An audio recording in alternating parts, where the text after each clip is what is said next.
Have you ever wondered what does it mean when other YouTubers talk about Bitcoin miners in China providing hash power to secure the Bitcoin network while making millions of dollars?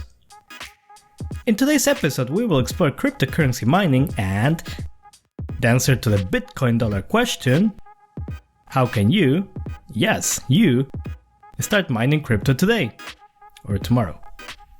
For new crypto YouTube fans, the difference, or let's put it this way, the most important feature of cryptocurrencies is the decentralization aspect. This means that these coins or smart contracts do not require any person or institution to authorize capital movements or bilateral transactions. Okay, but what does that mean in English, you may ask? Let's take an example. You want to buy a book in a store. It costs $10. You pay with your Visa card. That's easy, isn't it? Visa, in this case, is the institution or company that makes this transaction possible. Visa sees the transaction request and takes the $10 from your account and transfers it to the bookstore's account. The blockchain is different because it is not a single institution, a company, or a middleman that enables the transactions, as in the Visa example. Who then enables this process? The miners. A miner is a computer running the Bitcoin network. Miners create a network of computers, which means that all of the information of the network is publicly available for anybody to see. Okay, but why does this help to verify transactions? I'll give you the Bitcoin proof of work example. Proof of work is the way mining works in the Bitcoin network. A block is minted every 10 minutes. Think of the block as a single sheet of paper with a limited amount of space for transactions.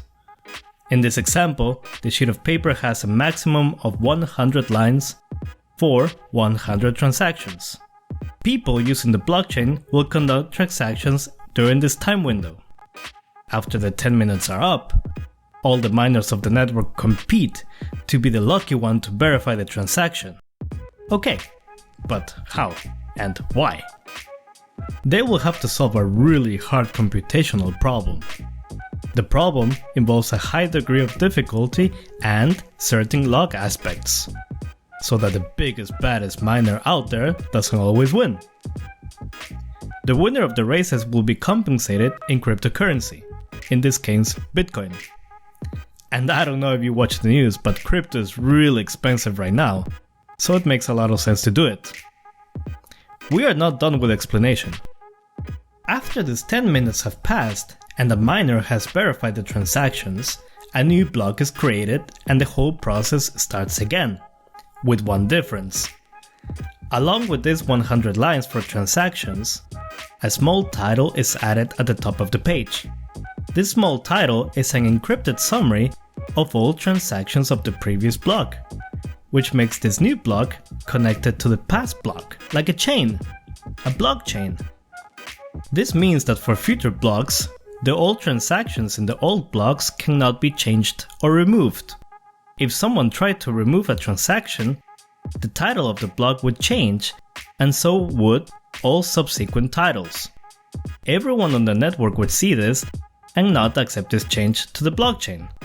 For this to work, 51% of all miners on the network would have to agree to this change. In a network with millions of miners, this is almost impossible. Okay, those were miners. I hope you understood that. If you didn't, then comment down below and I will respond to your questions. Here are some more facts about miners and Bitcoin. There will only be 21 million Bitcoins ever. After the last Bitcoin is minted, no more will be created. Every 4 years the rewards for the Bitcoin miners are cut in half. Satoshi Nakamoto invented Bitcoin in 2009. Nobody knows who he is or where he is. This is a mystery in the Bitcoin space. The Bitcoin network uses a ton of energy. Studies have shown that the network uses as much electricity as Netherlands per year. This is of course a problem for the environment. But most of the electricity for the Bitcoin network comes from renewable energies.